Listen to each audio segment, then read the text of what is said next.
Donald Trump attempting to turn the table on warnings his return to the White House would pose a threat to American democracy. Joe Biden is not the defender of American democracy. The former president, who is facing felony charges over his attempts to overturn the 2020 election, claiming President Joe Biden is the real risk to the country. Joe Biden is the destroyer of American democracy. It's him and his people. They're the wreckers of the American dream. A spokesman for the Biden campaign calling Trump's comments a, quote, desperate attempt at distraction.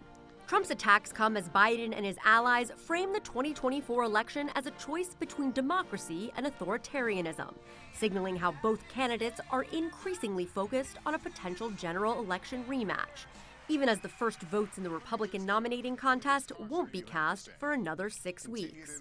We have to stand up for American values embedded in the Constitution, the Declaration of Independence, because we know the MAGA extremists have already proven they won't. We have to stand up for our Constitution, our institutions of democracy, because MAGA extremists have made it clear they're not going to. Democrats aren't the only ones sounding the alarm about Trump's candidacy.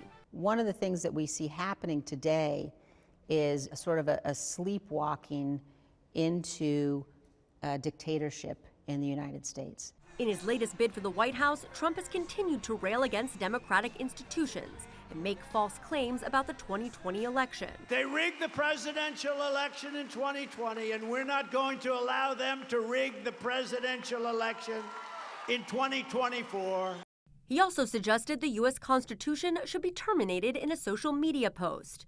And the former president has outlined plans to dramatically reshape the federal government, including a pledge to use the Justice Department to target political opponents. I mean, if I happen to be president and I see somebody who's doing well and beating me very badly, I say, go down and indict them. Mostly that would be, they would be out of business. They'd be out of the election. In my case,